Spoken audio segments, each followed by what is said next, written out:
সুপ্রিয় দর্শক মন্ডলী, সবাইকে শুভেচ্ছা। ধানমন্ডির 32 নম্বরে বাড়ি, আমাদের স্বাধীনতার আতুর ঘর। নানা সিদ্ধান্ত সেখান থেকে এসেছিল। সেই বাড়িটা ধ্বংস করা নিয়ে বাংলাদেশ এখনো একটা ট্রমা আক্রান্ত একটা দেশ। অনেক মানুষ, আওয়ামী লীগ করেন না, মুক্তিযুদ্ধের পক্ষের মানুষ, সবাই বিধ্বস্ত মানসিকভাবে। আমি অনেকের সাথে কথা বলছিলাম, অনেকের মানে ডাক্তারও দেখিয়েছেন অস্ট্রেলিয়াতেও। অনেকে মানসিক ডাক্তারের কাছে ডাক্তারের কাছে গিয়েছেন তারা। আমরা গত কয়েকদিন যাবৎ আমাদের অতিথিদের সাথে এই বিষয়গুলো নিয়ে কথা বলছিলাম।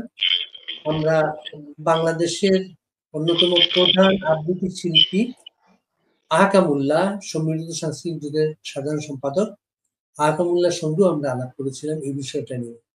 আহকামের আকুতি, আহকামের মানসিক ক্রন্দন, তার বক্তব্য ফুটে ওঠে এবং অনেক মানুষ যারা এই ঘটনাকে প্রমাচ্ছন্ন, তারা সেখানে মন্তব্য করেছেন।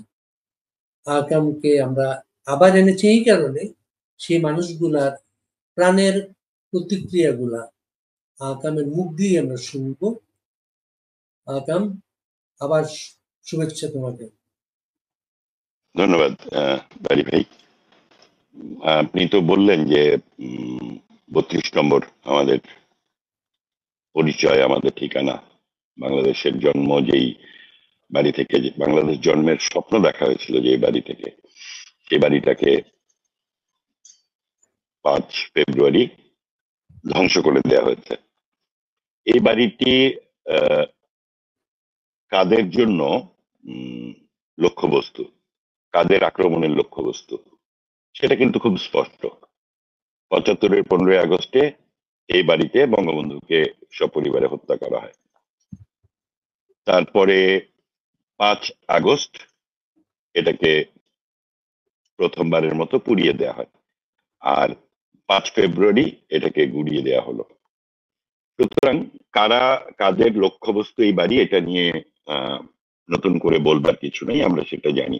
যারা বাংলাদেশে বিশ্বাস করে না, যারা মনে করে পাকিস্তান থেকে বিচ্ছিন্ন হয়ে বাংলাদেশ নামে একটা রাষ্ট্রের জন্ম ভুল হয়েছিল, তারা এই বাড়িটা আক্রমণ করেছে। তাদের লক্ষ্যবস্তু সবসময় এই বাড়িটা ছিল। কারণ কিছু কিছু স্থাপনা শুধু স্থাপনা নয়, যেমন আপনার বাড়ি, আমার বাড়ি, এটা বাড়ি। আজকে আছি, কালকে ওই বাড়ি ছেড়ে চলে যাব, আমার কিছু মায়া থাকবে। কিন্তু অন্যরা যাদের সঙ্গে আমরা সম্পর্কিত, তারা আমার নতুন বাসাতে আসবে, আমাদেরকে পাবে, এটাই তারা ইয়ে। কিন্তু 32 নম্বর হচ্ছে এমন একটা বাড়ি যেখানে শিশুরা, তরুণরা ওই 32 নম্বরের বাড়িতে গেলে বাংলাদেশটাকে খুঁজে পেত, বাংলাদেশের জন্মের ইতিহাসটাকে খুঁজে পেত। সেটা যাতে খুঁজে না পায়। 32 নম্বরের ঘটনাটার পরে আন্তর্জাতিক মিডিয়া এটা ছড়িয়ে পড়ে সারা পৃথিবীতে। আন্তর্জাতিক মিডিয়া এটা প্রধান খবর হয়েছিল। এর আরেকটা কারণ ছিল বাংলাদেশে গত আওয়ামী লীগের দুটো শাসন আমলে যেসব রাষ্ট্রীয় অতিথিরা বাংলাদেশে এসেছিলেন, তারা কিন্তু এই জাদুঘরটা দেখতে গিয়েছেন। তাদেরও কিন্তু স্মৃতি আছে। সর্বশেষ ফ্রান্সের প্রেসিডেন্ট, তাদের অনেকেই স্মৃতি আছে এই জায়গায়। এবং একজন বাবা, একটা ভারতীয় কাগজে একটা লেখা আমি দেখলাম, একজন কর্নেল, যিনি 71-এর মুক্তিযুদ্ধে সৌমিত্র বাহিনীর অংশীদার ছিলেন, ঢাকা এসেছিলেন, ওই বাড়িতে গিয়েছিলেন। ওই বাড়িটার ধ্বংসযোগ্য তাকে কতটা কাতর করেছে তার লেখাতেই আছে। সেখানে উনি লিখেছেন যে একটা বাড়ি গুড়িয়ে দেয়া যায়, ধ্বংস করা যায়, ইতিহাসটা মুছে দেয়া যায়। অবশ্যই আমি একদমই একমত। এবং বিশ্বের যে কোনো গণতান্ত্রিক মানুষ, বিশ্বের যে কোনো সংস্কৃতিবান মানুষ, তারা এই কর্মকাণ্ডকে সমর্থন করবে না। আমি আপনার এই আয়োজনে 5 তারিখেই যুক্ত হয়েছিলাম। 5 তারিখে যখন ঘটনাটি ঘটে তার কিছুক্ষণ পরে যুক্ত হয়েছিলাম। ওই সময়ে আমার ভীষণ রকম আবেগ ছিল, আমি ভীষণ রকম আবেগী ছিলাম, এবং সেই জায়গা থেকে আমি কথাগুলো বলেছি। 5 তারিখ, 6 তারিখ, 7 তারিখ, গতকাল 8 তারিখ গিয়েছে, আজকে 9 তারিখ আবার যুক্ত হয়েছে। আজকে আমার ভেতরে কান্নাটা নাই। শোক যে শক্তিতে পরিণত হয় না, আমরা বলি কথাটাকে, এই কথাটাকে আমরা মুখে বলি, কিন্তু অন্তর দিয়ে উপলব্ধি আহ, ঠিক কতজন করে বা কে করে জানি না। আমার জীবনে এরকম উপলব্ধি খুব কম হয়েছে। আজকে এসে আমার ঠিক ওই অনুভূতিটাই কাজ করছে। ওই শোক আমি কাটিয়ে উঠেছি এবং আমি আমি মনস্তাত্ত্বিক ভাবে ভীষণ রকম সংগঠিত। আমি এখন বিচার বিবেচনা করতে পারছি এবং যৌক্তিকভাবে যারা এই বাড়িটাকে আক্রমণ করেছে, যারা বাড়িটাকে গুড়িয়ে দিয়েছে, তাদের যেমন একটা রাজনীতি আছে, সেই রাজনীতির বিপরীতে বাংলাদেশের পক্ষের মানুষের একটা রাজনীতি আছে। সেই রাজনীতিটাকে বিজয়ী করবার জন্য একটা লড়াই করতে হবে। সেই লড়াই করার জন্য আমি আসলে প্রস্তুত বা প্রস্তুতি নিচ্ছি, এবং আমি যাদের সঙ্গে কাজ করি সংস্কৃতির মানুষরা, তাদেরকেও ঐক্যবদ্ধ করে এই লড়াইটা সামনের দিকে করবার জন্য মানসিকভাবে প্রস্তুত হচ্ছি। সুতরাং আজকে আপনি যখন আমার সঙ্গে কথা বলবেন, আপনি নিশ্চিতে থাকেন যে আপনি আমার কথার ভেতরে আহ এক ধরনের ইয়ে পাবেন, শপথের বা এক ধরনের অঙ্গীকারের ভাষা পাবেন, যে অঙ্গীকারটাই আসলে আমি করতে চাই। এবং আপনার মাধ্যমে বাংলাদেশের তরুণ প্রজন্ম, বাংলাদেশের নারী, শিশু, বাংলাদেশের সমাজের বিভিন্ন স্তরের মানুষ, তাদের কাছে এই বার্তাটি দিতে চাই যে আপনারা আসলে প্রস্তুত হন। একটি যুদ্ধ অবশ্যম্ভাবী এবং সেই যুদ্ধটা আমাদের করতে হবে। এখানে আপনিও দেখেছেন, আমিও দেখেছি, প্রায় 1300 মানুষ কমেন্টস করেছে। তার মধ্যে আমি মানে এই কমেন্ট যারা করেছে সেখানে অনেক নেগেটিভ কথা আছে। এই কমেন্ট নিয়ে কথা বলা শুরু করার আগে আমি একটি ছোট্ট আহ, গল্পের মতো আপনাকে বলি। সেটা হচ্ছে এরকম যে একজন শিক্ষক তার খুব প্রথিত যশা ছাত্রদের নিয়ে আহ, এক ধরনের দর্শনের আলোচনা করছে, অ্যারিস্টটল এবং প্লেটোর গল্প। তো শিক্ষক প্রশ্ন করছেন ছাত্রদেরকে যে ভালো মানুষ কি, কে ভালো মানুষ?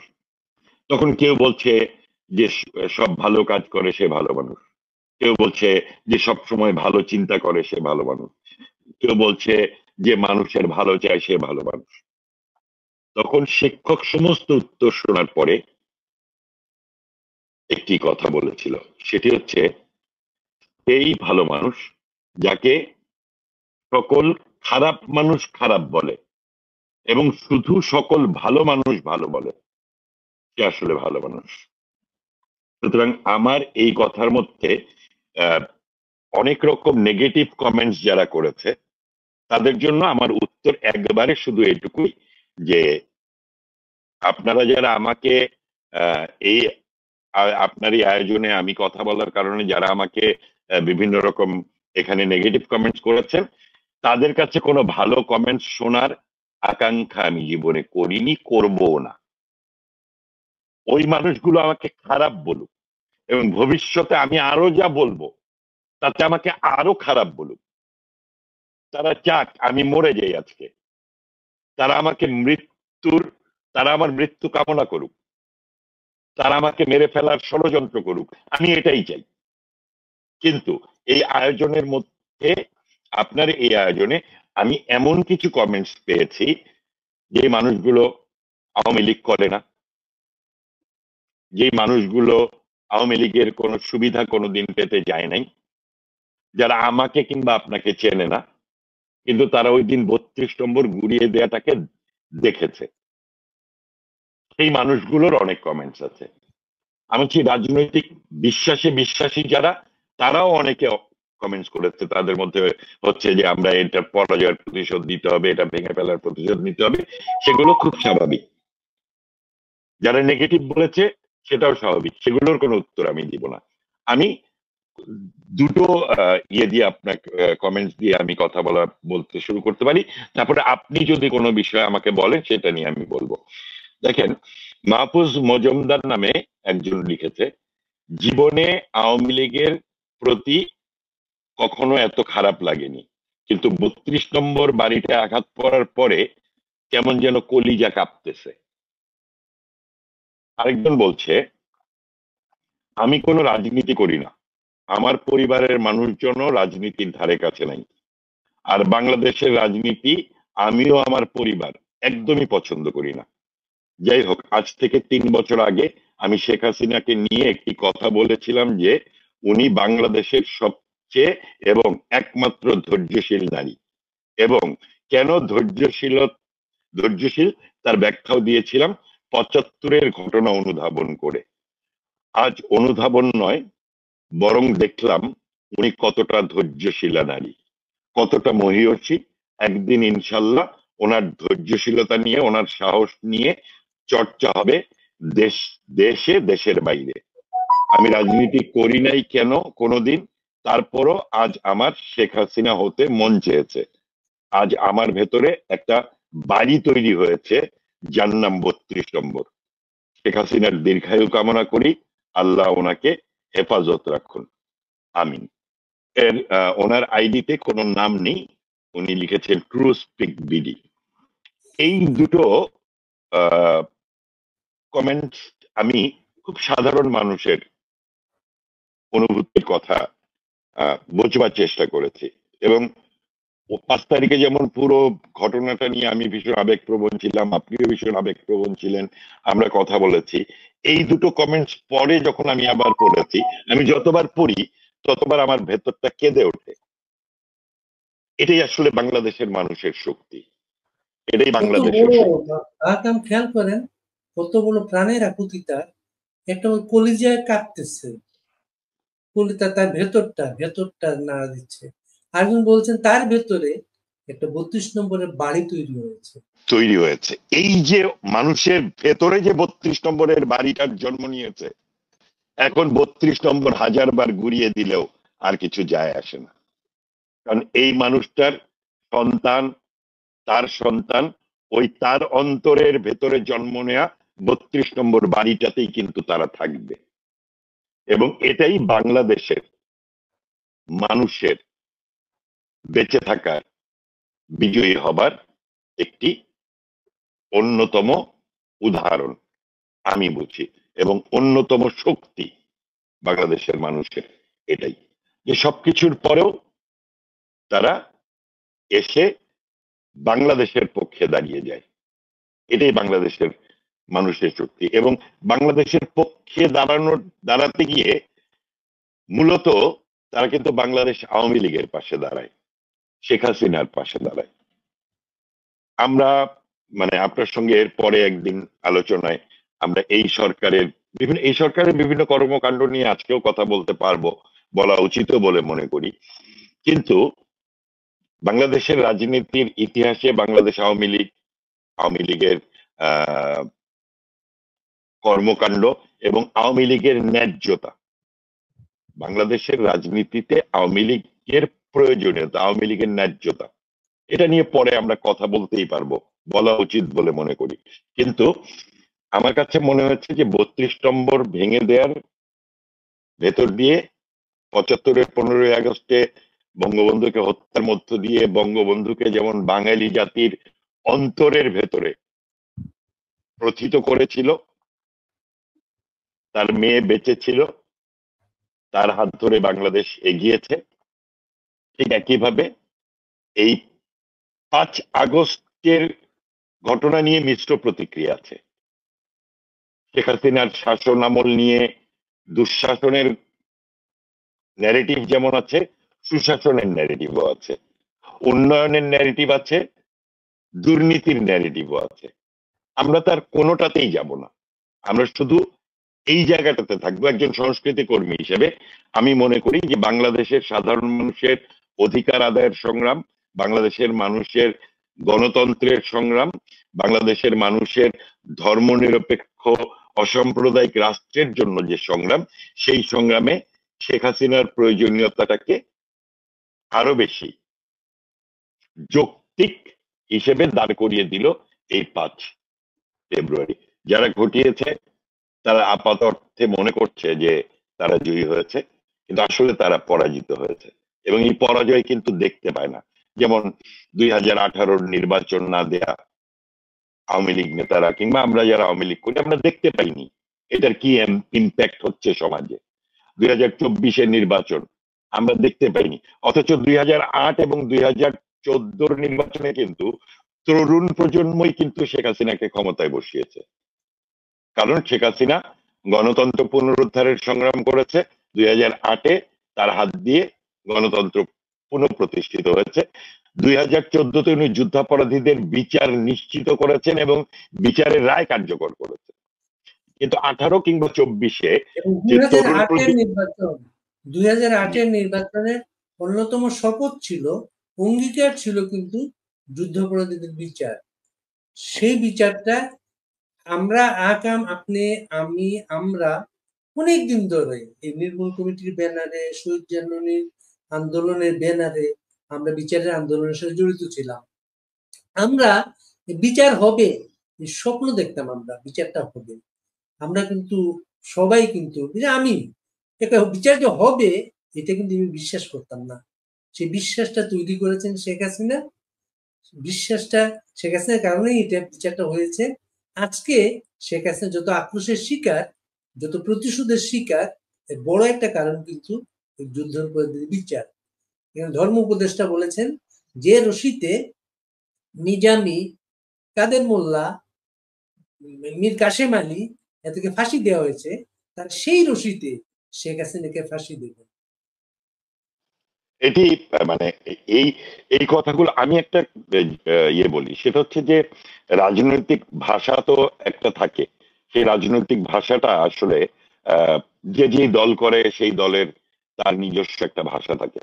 এটা যে জামাতের ভাষা, এটা যে যুদ্ধাপরাধীদের ভাষা, এবং এই সরকার যে যুদ্ধাপরাধীরা পরিচালনা করছে, শেখ হাসিনাকে রাষ্ট্র ক্ষমতা থেকে সরিয়ে দেয়া, তাকে, এটি যে একটি ষড়যন্ত্র এবং এর পিছনের শক্তি যে 71-এর পরাজিত শক্তি। এই এই যে তারা যে কথাগুলো বলে যে নিজামীর দড়ি, ফাঁসির দড়ি, সালাউদ্দিন কাদের চৌধুরীর ফাঁসির দড়ি, মুজাহিদুল ইসলামের ফাঁসির দড়ি, কিংবা আহ কাদের মোল্লার ফাঁসির দড়ি শেখ হাসিনার জন্য, এটা এটা দিয়ে তারা যা বলতে চায় তাতে হচ্ছে যে 5 আগস্টের বা জুলাই আগস্টের আন্দোলনের যে মূল ষড়যন্ত্রটা সেটা সামনে সরে আসে। এটা তারা যত বলবে তত এটা আমরা যারা বাংলাদেশে বিশ্বাস করি, মুক্তিযুদ্ধের বাংলাদেশটা চাই, সেই বাংলাদেশে যারা বিশ্বাস করি তাদের জন্য এটা বলতে পারেন ব্লেসিংস। আমরা 1,00,000 বার বললেও সাধারণ মানুষকে আমরা বোঝাতে পারতাম না। আর ওরা যখন একবার বলে যে ওই দড়ি দিয়েই শেখ হাসিনাকে ফাঁসি দিবে, তখন তাদের রাজনৈতিক লক্ষ্য এবং উদ্দেশ্য কিন্তু আমরা বুঝে যাই, আমাদেরকে বলার প্রয়োজন নেই। তাদের মুখ দিয়েই সত্য বেরিয়ে আসছে। যেমন ডক্টর ইউনূসের মুখ দিয়ে বেরিয়ে এসছে মেটিকুলাস ডিজাইনের মধ্য দিয়ে তারা শেখ হাসিনাকে ক্ষমতা থেকে সরিয়েছে এবং মাস্টার মাইন্ড আছে। এগুলো তো আমাদের বলতে হয়নি।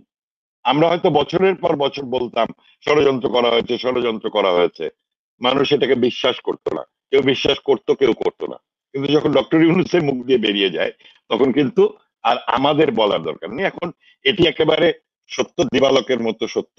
একটা এই জাস্ট আরেকটা ইয়ে কমেন্টস আমার সামনে আসলো, আমি মানে জাস্ট দুটো কমেন্টস আমার, আহ, আমি আবারও ইমোশনাল হয়ে যাচ্ছি। একজন লিখছে, অপরাজিতা, আল্লাহ আমার মৃত্যু দিও না এর বিচার না দেখা পর্যন্ত। লিখছেন এখানে নামটা হচ্ছে প্রীতি দাস। সে লিখছে, ভাইয়েরা, আমি একজন বয়স্ক অসুস্থ গৃহিণী, সারা জীবন কেটেছে রান্নাঘরে খুন্তি নেড়ে। আমি সারা রাত ঘুমাতে পারি নাই, এখনো কান্না করতেছি। এই আবেগ অনুভূতি বাংলাদেশের প্রায় সকল মানুষের।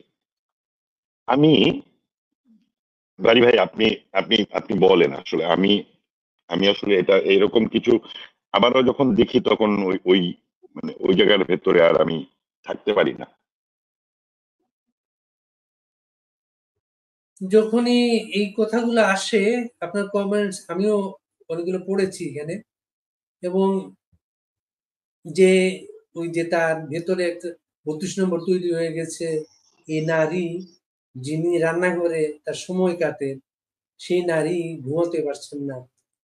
আপনার আহকাম একটা কবিতা অনেক আবৃত্তি করেছেন সম্ভবত, যে আমাকে তুমি দাঁড় করিয়ে দিয়েছো বিপ্লবের সামনে। এই ঘটনাটা, হ্যাঁ, এই 32 নম্বর এই ঘটনাটা কিন্তু প্রাসঙ্গিক করে তুলেছে সেই শপথ, সেই কবিতাটা আবার। আমি জানি না, আমার আমার কাছে মনে হয়েছিল যে আমরা একটা বড় প্রজন্মকে 2008-এ যারা আমাদেরকে ভোট দিয়ে শেখ হাসিনাকে মানে ল্যান্ডস্লাইড ভিক্টরি দিল, যারা যুদ্ধাপরাধীদের বিচারের রায়কে কার্যকর করার জন্য গণজাগরণ মঞ্চ গড়ে তুললো সারা দেশে সারা পৃথিবীতে, সেই তরুণ প্রজন্ম 2018 কিংবা 2024-এ ভোট দিতে না পারা কারণে এই যে কনস্পিরেটররা, ষড়যন্ত্রকারীরা মেটিকুলাসলি প্ল্যান করে ওই তরুণ প্রজন্মকে সামনে রেখেই কিন্তু তারা শেখ হাসিনাকে রাষ্ট্র ক্ষমতা থেকে বিদায় করলো। কিন্তু এই তরুণ প্রজন্মের কিন্তু এদের চরিত্র বোঝার জন্য খুব বেশি সময় লাগেনি। দেখেন, তার পরপরই কিন্তু বন্যা, অদ্ভুত রকম 88 সালের বন্যা, 98 সালের বন্যার সময় টিএসসি কিন্তু একইভাবে জেগেছিল, দিন রাত জেগে থাকতো, রুটি বানাতো আর দুর্গতদের জন্য বন্যা ত্রাণ নিয়ে যেত। হঠাৎ করে এইবারের বন্যা, 2024-এর বন্যা, মনে হলো যে আরে বাংলাদেশের ইতিহাসে কখনো বন্যাও আসে নাই, আর কখনো টিএসসি এভাবে জেগে ওঠে নাই। আমরা চুপ করেছিলাম, কিন্তু খুব অল্প কয়েকদিন পরেই ওই যে তরুণ প্রজন্ম যারা ত্রাণ কার্যে অংশগ্রহণ করেছে, টিএসসি সারা রাত জেগে থেকেছে, তারা কিন্তু প্রথমে অবাক হয়ে গেল যে কয়েক কোটি টাকা ব্যাংকে রেখে দিয়েছে ত্রাণ।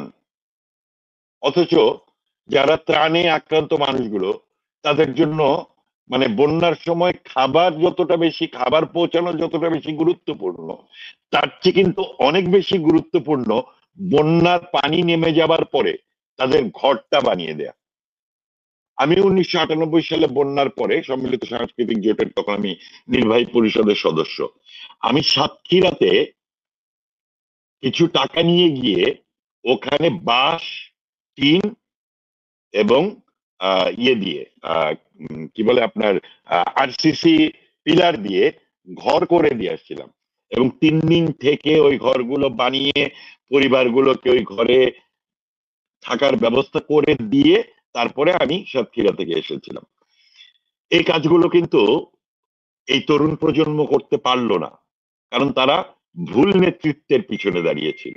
ভুল নেতৃত্বের পিছনে দাঁড়িয়ে তারা শেখ হাসিনাকে ক্ষমতা থেকে সরিয়েছে, কিন্তু ওই বন্যাতেই তারা কিন্তু বুঝে গেছে যে তাদের স্বপ্নটা কেড়ে নেওয়া হয়েছে।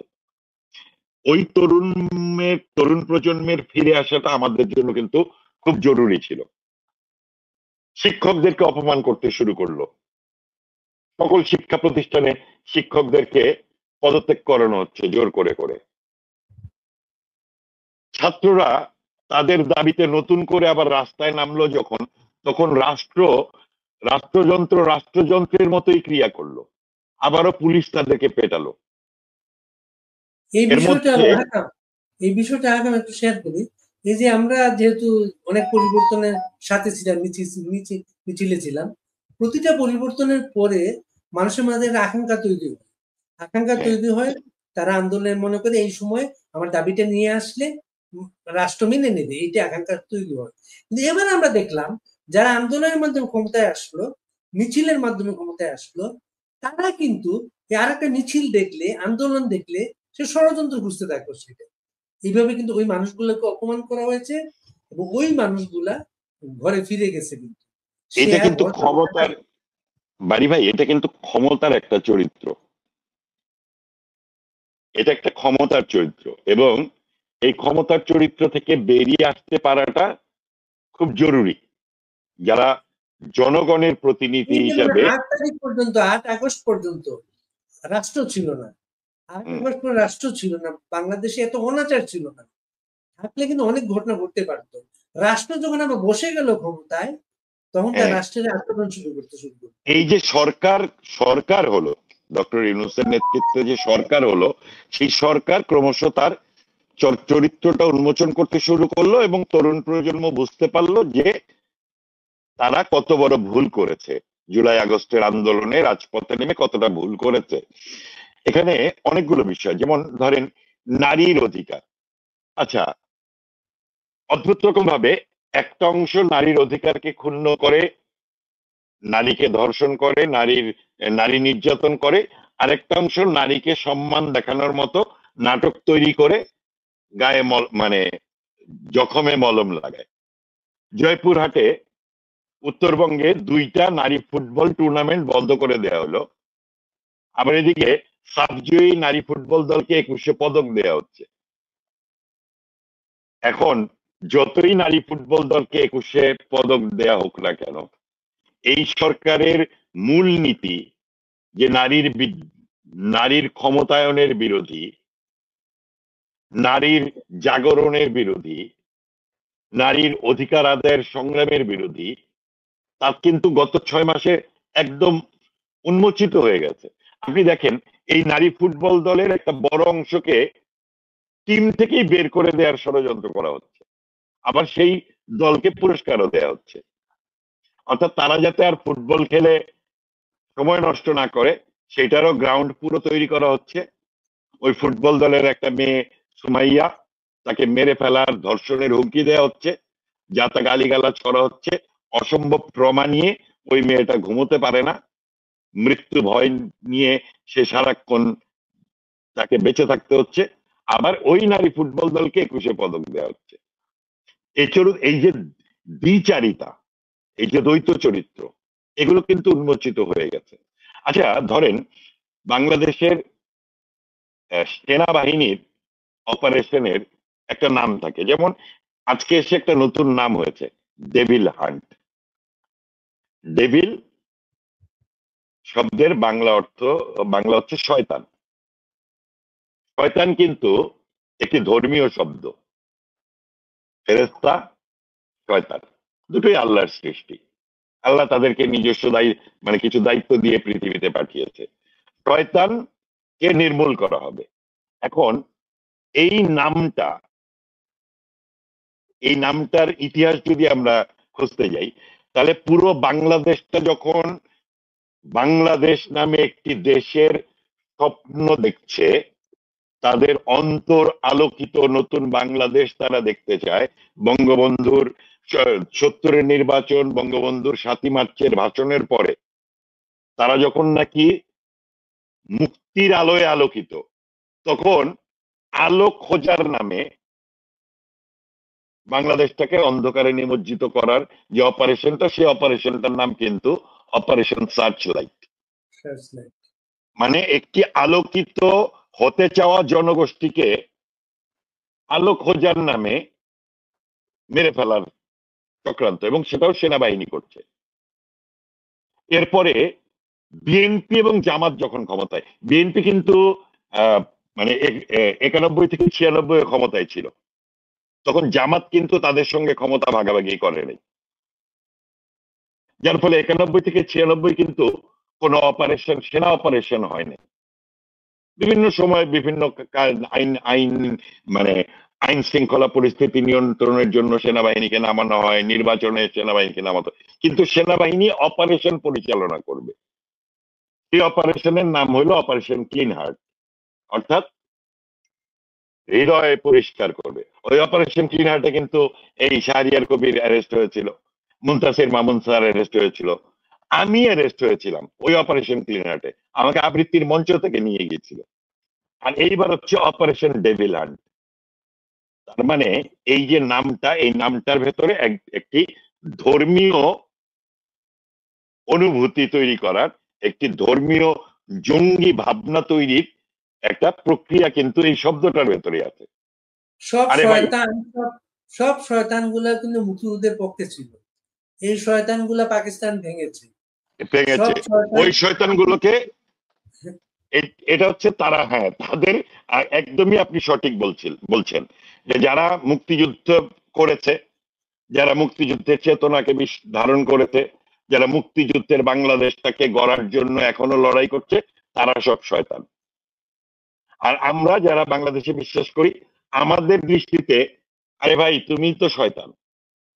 ডক্টর ইউনূস দেখেন রাষ্ট্র আগাম ৩২ নম্বরকে ধ্বংসকে কেন্দ্র করে যে প্রতিবাদ তৈরি হয়েছে মানুষের মধ্যে, ক্ষোভ তৈরি হয়েছে, এরপরে বাবা এই ক্ষোভটা যাতে আর না বাড়ে এর জন্য তারা পরিবেশ সব সারা বাংলাদেশে মুক্তিযুদ্ধের পক্ষে মানুষের বাড়িঘর নতুন করে ভাঙতে শুরু করলো, পুড়িয়ে দিতে শুরু করলো। গাজীপুরে মুক্তিযোদ্ধা বিষয়ক মন্ত্রী আকম মুজাম্মেল হক, তিনি কিন্তু গাজীপুরে ৭১ যে প্রতিরোধ যুদ্ধ তার নেতৃত্বে শুরু হয়েছিল, তার বাড়িটা ধ্বংস করার বিপক্ষে যখন মানুষ দাঁড়িয়ে গেল, তাদেরকে রক্ষা করার জন্য যারা প্রতিবাদ করতে গেল, তাদেরকে রক্ষা করে যারা আক্রমণ করতে গেল, তাদেরকে ধরতে গেল না সেনাবাহিনী বা পুলিশ, যারা রক্ষা করতে গেল তাদের বিরুদ্ধে অপারেশন ডেভিল হান্ট চালু করা হলো। আমি আপনাকে বলি যে মানে আল্লাহর সৃষ্টি শয়তান, ফেরেশতাকে কিন্তু শয়তান বলে। অর্থাৎ শয়তানেরই সবসময় আরেকজনকে শয়তান বলার একটা ন্যারেটিভ থাকে আমাদের সমাজে। সাধারণ মানুষ কিন্তু একে অপরকে শয়তান বলে না। আমরা মানুষ, আমাদের ভুল হতে পারে। আমি কি আপনাকে আপনার কোনো ভুলের জন্য শয়তান বলবো? না। শয়তান কে বলবে? মানুষকে শয়তান কে বলে? কোন মানুষ মানুষকে হত্যার জন্য, মানুষকে গ্রেপ্তার করার জন্য, মানুষকে নির্যাতন করার জন্য শয়তান বলে? এটা তো ৭১-এর রাজাকারদের ভাষ্য। তারা যখন নাকি মুক্তিযোদ্ধাদের মারতেছে, যখন নাকি ঘর থেকে নারীদেরকে ধরে নিয়ে গিয়ে ধর্ষণ করতেছে, নির্যাতন করতেছে, পাকিস্তান হানাদার বাহিনীর হাতে আমাদের মা বোনদেরকে তুলে দিচ্ছে, তারা বাংলাদেশের মানুষকে শয়তান বলেছে। আর তার ৫৩ বছর পরে এসে আজকে আবার তারাই আমাদের সাধারণ মানুষগুলোকে শয়তান বলছে, বা যারা বাংলাদেশে বিশ্বাস করে, যারা বাংলাদেশটাকে একটি সুন্দর গণতান্ত্রিক অসাম্প্রদায়িক ধর্মনিরপেক্ষ রাষ্ট্র হিসেবে দেখতে চায়, সেই মানুষগুলোকে শয়তান বলছে। সুতরাং শয়তানরা আমার মানুষগুলোকে শয়তান বলছে, আমাকে শয়তান বলছে। আপনি নিশ্চিত থাকতে পারেন, আপনাকে বা আমাকে যে কোনো দিন মুরতাদ ঘোষণা করা হবে, বিস্মিত হব না। ওই মুরতাদ হতেও প্রস্তুত আছি। মরার জন্য যেহেতু প্রস্তুতি নিয়েছি, বাকি সবকিছু শোনার প্রস্তুতি নিয়েছি। কিন্তু আমি শয়তান যদি তাদের ভাষ্য হয় যে দেশকে ভালোবাসা শয়তান, একটি গণতন্ত্রের আকাঙ্ক্ষা করা শয়তান, একটি ধর্ম নিরপেক্ষ রাষ্ট্রের আকাঙ্ক্ষা করা শয়তান, তাহলে আমি শয়তান। যদি তা করা যদি মুরতাদ হতে হয়, তাহলে আমি মুরতাদ। আমি আমরা আবার সেই পর্বে যাই।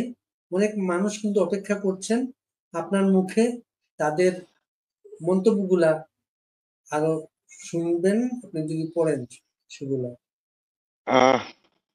আমি মুক্তিযুদ্ধের সপক্ষের মানুষ, তবে আমার পরিবারের কেউ রাজনীতি করি নাই। আগস্ট মাস থেকে আমার চোখে ঘুম নাই, বুকের ভেতর সারাক্ষণ রক্তক্ষরণ হচ্ছে। দেশের এই পরিস্থিতি আমি কিছুতেই মেনে নিতে পারছি না। গতকাল যে ন্যাক্কারজনক কাজ দেখলাম, তাতে নিজেকে ধরে রাখা কঠিন। রাগে দুঃখে ভীষণ অসহায় লাগছে নিজেকে। তরুণদের প্রতি অনুরোধ, তোমরা সম্মিলিতভাবে এগিয়ে আসো, প্রতিরোধ করো স্বাধীনতা বিরোধী নরঘাতকদের। রুবা খান নামে এক মা লিখেছে, একজন গৃহবধূ লিখেছে, এবং সে আহ্বান করেছে তরুণ প্রজন্মকে। তরুণ প্রজন্মের ব্যাপারে যে কথাগুলো বললাম, একজন লিখছে ১৯৭৫ হয়েছে, তাই কখনো কি আওয়ামী লীগ শেষ হয়েছে? হবে না। ২০৩০ আসবে, আওয়ামী লীগ কখনো শেষ হবে না। নেক্সট টাইম দেশ হবে বুলডোজার রিভেঞ্জ। ইউনূস মনে রাখা উচিত, এই দেশে ওনার বিজনেস আছে, স্টুডেন্ট তারা পালাবে কোথায়? এই কথাটা এই কারণে পড়লাম যে মানুষ কিন্তু প্রতিশোধ নেবার ভাষাকে কিন্তু কখনো কোনো ধমককে তারা পছন্দ করে না। তারা প্রতিশোধের ভাষাকে, মানুষ খুব সহজভাবে স্বাভাবিকভাবে বিনয়কে মানুষ পছন্দ করে। মানুষ যুক্তির প্রতি শ্রদ্ধাশীল। মানুষ আইনের প্রতি শ্রদ্ধাশীল, বিচারের প্রতি শ্রদ্ধাশীল। আমি আপনাকে একটা কথা বলি, শেখ হাসিনার অন্যতম অর্জন, যদি আমরা তার একদমই, উনি তো ছাত্র রাজনীতি করেছেন, বাংলাদেশের জন্য সংগ্রাম করেছেন, বাবা জাতির পিতা হবার পরেও ওনার ওনার আলাদাভাবে একটা সংগ্রাম ছিল। 1981 সালে দেশে ফিরে এসে তো উনি নতুন করেই এই দেশটাকে আবার গড়ার কাজে, রাজনীতিকে তৈরি করা, রাজনীতির মাঠ তৈরি করা সবই হয়েছে। তো ওনার সবচেয়ে বড় অর্জন হচ্ছে, আমি সে পদ্মা সেতু, ফ্লাইওভার, মেট্রো রেল সব বাদ, বাংলাদেশের জন্য, বাংলাদেশের মানুষের জন্য ওনার অন্যতম অর্জন হচ্ছে উনি উগ্র ধর্মীয় মৌলবাদী জঙ্গি গোষ্ঠীকে বাংলাদেশের বুকে মাথাচাড়া দিয়ে উঠতে দেয়নি। উনি তাকে যেভাবে হোক দমন করেছেন। এখন যেহেতু উনি তাদেরকে দমন করেছেন, নির্মূল করতে পারেন নাই, তারা ষড়যন্ত্র করে আজকে এসে তারা ক্ষমতায় বসেছে। 75-এর 15ই আগস্টে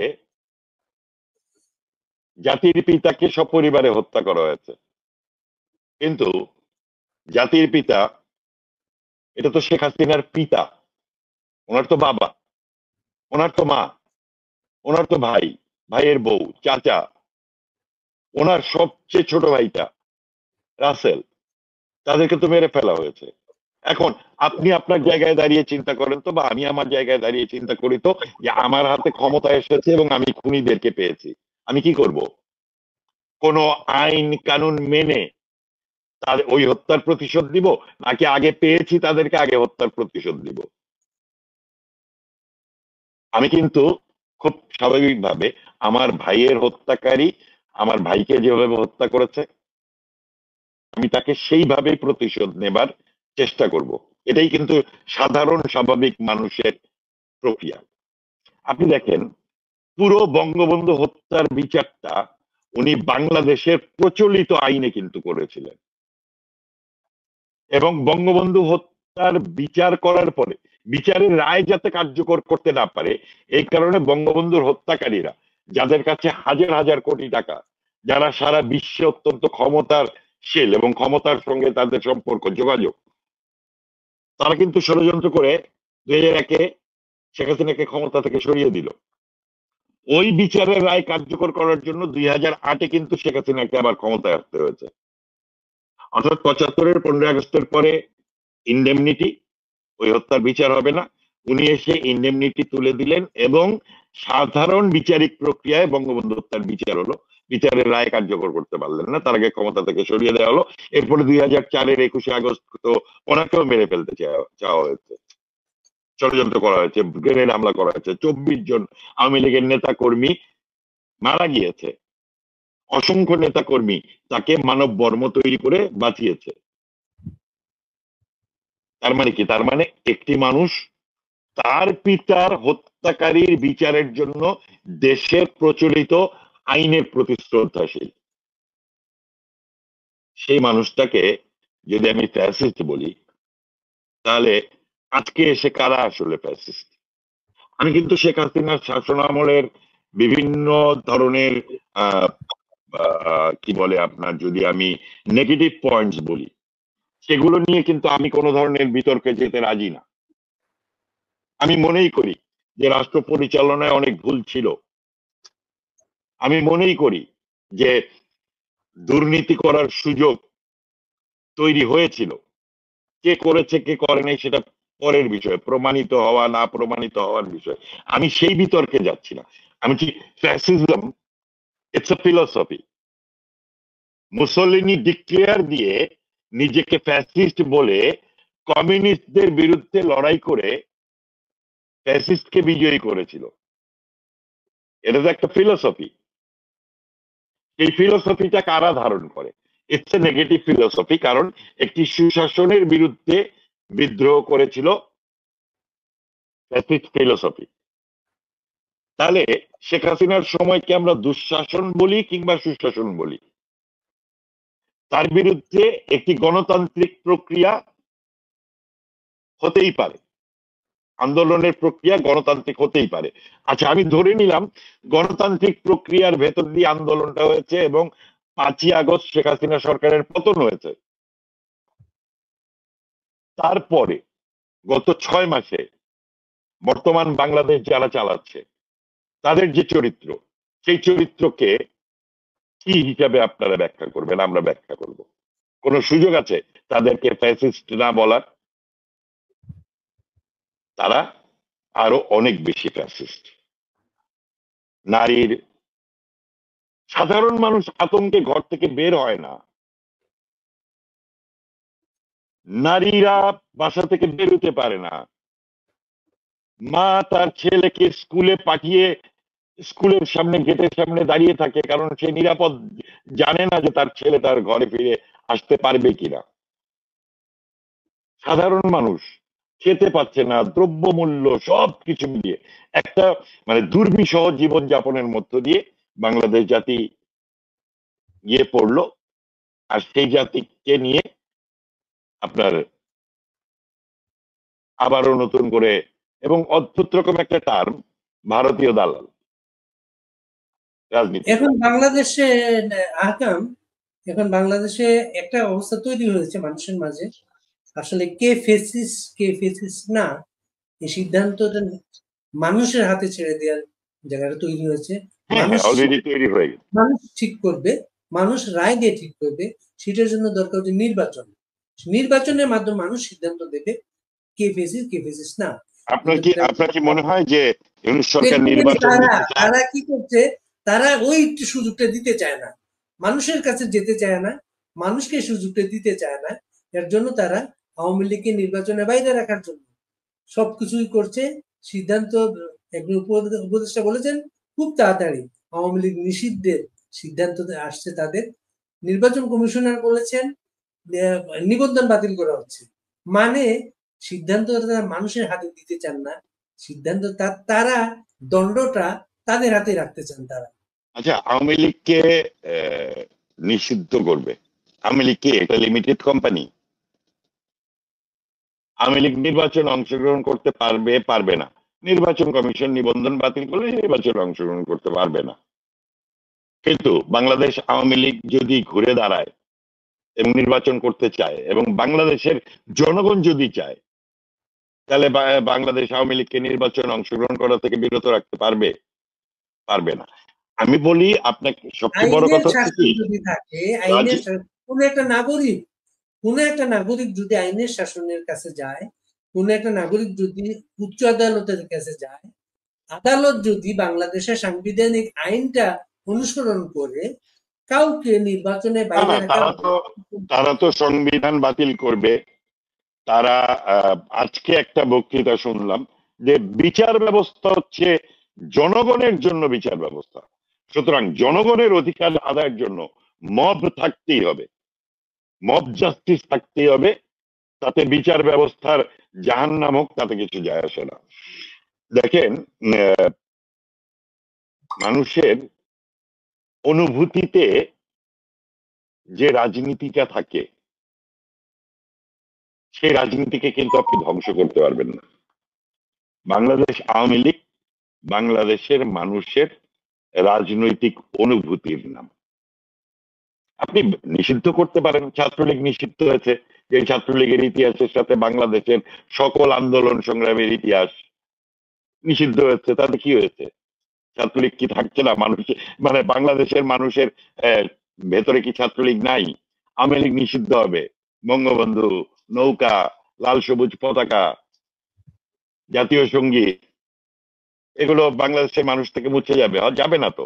32 নম্বর ভাঙার ভেতর দিয়ে যা ঘটেছে মানুষের হৃদয়ে, তা যদি মাত্র এই 1300 জনের কমেন্টস এর উপরে আমি বিচার বিবেচনা করি, আমি দেখতে পাচ্ছি 80 ভাগের বেশি মানুষ মনে করে যে আওয়ামী লীগ আসলে ঠিক ছিল।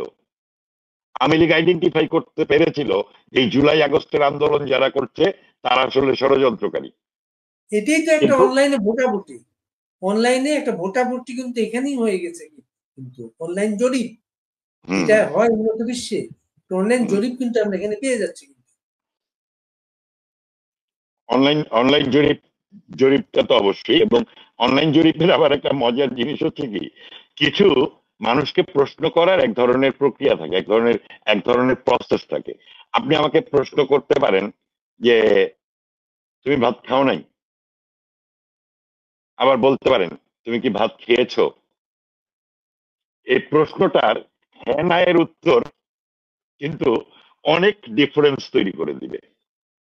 তো আমি দেখলাম এর ভেতরে অনেকগুলো জরিপের প্রশ্নের ধরনটা এরকম দেখেছি যে আপনি হ্যাঁ বললে পুরোপুরি তাদের পক্ষে বলবেন, আর যদি আপনি না না বলেন, ওই না বলার ভেতরেও তাদের 50 ভাগ আপনি তাদের পক্ষেই বলবেন। এটা হচ্ছে প্রশ্ন করার প্রক্রিয়া আর কি। কিন্তু এইখানে যে কমেন্টস গুলো, এই কমেন্টস গুলো মানে একটু ভিন্ন। যেমন 53 বছরে কত ক্ষমতার পরিবর্তন, তবুও তবুও 32 নম্বর বাড়িটি অক্ষত ছিল। এই মানুষটি কিন্তু কোনো রাজনীতি করে না। তার বিপরীতে একজন বলতেছে আল্লাহ না চাইলে তা থাকবে কেন। আপনি দেখেছেন যে ওই ভিডিওটার পরে আমি ওই একটা রিল দিয়েছি, একজন যে নাকি হাতুড় দিয়ে ভাঙতেছে, সে তার মানে টেলিভিশন ক্যামেরার সামনে বলতেছে, সে একবার করে হাতুড় দিয়ে বাড়ি দিচ্ছে, আর ফেরেশতা তার কানে কানে এসে বলতেছে যে তুমি একটা করে বাড়ি দিচ্ছ, 10টা করে সওয়াব পাচ্ছ। তো যে কারণে আমি শুরুতে কিন্তু বলেছি যে আমাকে কারা ভালো বলবে আর কারা ভালো বলবে খারাপ বলবে, এটার নির্ধারণ নির্ধারণ হবে আমি কাদেরকে ভালো মানুষ মনে করি আর কাদেরকে খারাপ মানুষ মনে করি। তো যারা বাংলাদেশে বিশ্বাস করে না তারা আমাকে খারাপ বলুক, যারা একদমই ইসলামিস্ট তারা আমাকে খারাপ বলুক। আমি আমি মুসলমান, আই এম প্র্যাকটিসিং মুসলিম। আমি নামাজ পড়ি, আমি হজ করেছি, আমি উমরা করেছি, আমি মুসলমান। মুসলমান আর ইসলামিস্ট, মুসলমান আর ধর্মীয় ধর্মান্ধ, এই দুইটার ভেতরে আকাশ পাতাল তফাৎ। এই ধর্মান্ধরা ওই যে দেখেন, যখন একজন বলছে 53 বছরে কত ক্ষমতার পরিবর্তন, তবুও 32 নম্বর বাড়িটি অক্ষত ছিল, তার উত্তর বলছে আল্লাহ না চাইলে থাকবে কেন। আহারে আল্লাহ, এই আল্লাহ শুধু ওদেরই আল্লাহ, এই আল্লাহ আর আমাদের আল্লাহ না। আমাদের আল্লাহ যে কি চায় এটা তো আমাদের অন্তর্জানি। দেখেন একজন আমাকে বলতেছে, আমি আসলেও আমি যেমন, সে আমাকে চেনে না আমিও তাকে চিনি না, সে লিখছে এভাবে, মিস্টার হাকামুল্লাহ আপনাকে আন্তরিক ধন্যবাদ। আপনাকে আমি চিনি না, জানি না, এর আগে কখনো কোথাও দেখিও নাই, আর দেখে থাকলেও আজকের মতো করে দেখি নাই। আমি আমার জীবনে কখনো আওয়ামী লীগকে ভোট দেইনি, কিন্তু বঙ্গবন্ধুকে নিয়ে কেউ আমার সামনে অপমানমূলক কথা বলতে পারেনি। আল্লাহ রাব্বুল আলামিন ইজ্জত যদি আমাকে বাঁচিয়ে বাঁচিয়ে রাখেন, আপনার ভিডিওর থাম্বনেইলের কাজের সহযোগী হিসেবে আমাকে পাবেন ইনশাল্লাহ। আপনি দেখেন, একটা মানুষ যে আমি কথা বলেছি আমাকে চেনে না, আপনি ওই দিন সঞ্চালনা করেছেন আপনাকে চেনে না, সে কখনো আওয়ামী লীগ করে নাই, সে কোনোদিন নৌকায় ভোটও দেয় নাই, কিন্তু ওই দিন ওই যে আমি বলেছি যে আল্লাহর কসম যদি বেঁচে থাকি তাহলে এই লড়াইটা করব, হয় মরবো না হয় মারবো। সেই লোকটা কিন্তু বলতেছে যে আমাকে, সে, তাকে আমি পাশে পাবো, তার সে আমি তাকে পাবো, এবং সে এই চেষ্টা করতেছে ইনশাল্লাহ। এই যে ইনশাল্লাহ বলে, এটা মুসলমান বলে। মুসলমান বলে তাদের যে কোনো কাজের সম্পন্ন করার প্রার্থনাটা হচ্ছে ইনশাল্লাহ, আমি যাতে এই কাজটি করতে পারি। বঙ্গবন্ধু শেখ মুজিবুর রহমানও কিন্তু 7ই মার্চের ভাষণে বলেছিল রক্ত যখন দিয়েছি রক্ত আরো দেব, কিন্তু এদেশের মানুষকে মুক্ত করে যাব ইনশাল্লাহ।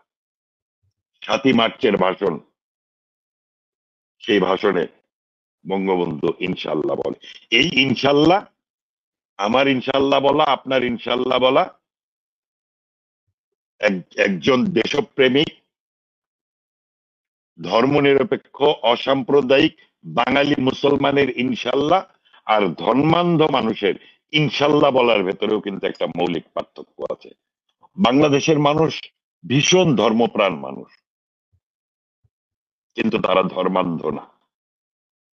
এ কারণেই কিন্তু যারা এখন ক্ষমতায় বসেছে তারা কিন্তু নিশ্চিত করে জানে যে স্বাভাবিক ভোটের প্রক্রিয়ায় তারা কোনোদিন ক্ষমতায় আসতে পারবে না। কোনোদিন বাংলাদেশে নির্বাচনের প্রক্রিয়ায় জামাত ইসলামী কখনো ক্ষমতায় আসবে না, হিজবুত তাহরির ক্ষমতায় আসবে না, কোনোদিন ধর্মান্ধ উগ্র মৌলবাদীরা ক্ষমতায় আসবে না। তারা জানে, এবং এটা জানে বলেই তারা এই নির্বাচনী প্রক্রিয়াটাকে বানচাল করে দিয়ে যে কোনো ভাবেই হোক তারা ক্ষমতায় থাকতে চায়। এবং তার বিরুদ্ধে আমাদের লড়াইটা শুরু হয়ে গিয়েছে। মানুষ আমাদের পক্ষে দাঁড়িয়ে গিয়েছে। আমাদেরকে এখন শুধুমাত্র লড়াইটা করে যেতে হবে। অনেক অসংখ্য মানুষ ধন্যবাদ আকাম। প্রতিদিন যোগাযোগ করে। আমরা আজকে এখানে শেষ করব। আপনি শেষটা এখান থেকে কোনো কমেন্ট দিয়েও শেষ করতে পারেন, বা ওই কবিতাটা যদি আপনার মনে থাকে পুরোটা, আমাকে তুমি দাঁড় করিয়ে দিয়েছো বিপ্লবের সামনে, অথবা বঙ্গবন্ধু নিয়ে কোনো কবিতা দিয়ে আপনি শেষ করতে পারবেন আজকে। কবি মহাদেব শাহের একটা কবিতা আছে, তোমার বাড়ি। এই বাড়িটি একলা বাড়ি, কাঁপছে এখন চোখের জলে। ভালোবাসার এই বাড়িতে তুমিও নেই, তারাও নেই। এই বাড়িটি সন্ধ্যা সকাল তাকিয়ে আছে নগ্ন দু চোখ। একলা বাড়ি, ঘুমের বাড়ি, তোমার স্মৃতি জড়িয়ে বুকে অনাগত ভবিষ্যতের দিকেই কেবল তাকিয়ে থাকে। কেউ জানে না এই বাড়িটি ঘুমায় কখন, কখন জাগে। স্তব্ধ লোকের কান্না ভেজা এই বাড়িটি রক্ত মাখা। এই বাড়িতে সময় এসে হঠাৎ কেমন থমকে আছে। এই বাড়িটি বাংলাদেশের প্রাণের ভিতর মর্মরিত। এই বাড়িটি শহীদ মিনার, এই বাড়িতে ফেব্রুয়ারি, এই বাড়িটি স্বাধীনতা, এই বাড়িটি বাংলাদেশ, এই বাড়িটি ধলেশ্বরী, এই বাড়িটি পদ্মা তীর, এই বাড়িটি শেখ মুজিবের, এই বাড়িটি বাঙালির, এই বাড়িটি শেখ মুজিবের, এই বাড়িটি বাঙালির।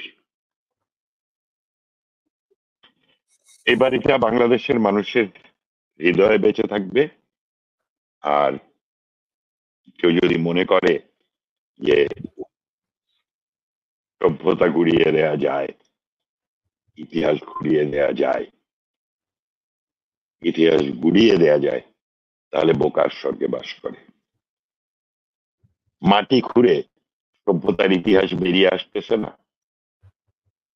আমি মিশরে গিয়েছি, মিশরীয় সভ্যতা দেখেছি। আমি মাটির নিচে পুরো সভ্যতা, একটা সভ্যতাই মাটির নিচে, মাটি খুঁড়ে সেই সভ্যতা বেরিয়ে আসতেছে না। সেই সভ্যতার ইতিহাস কি মানুষ জানছে না? জানছে তো।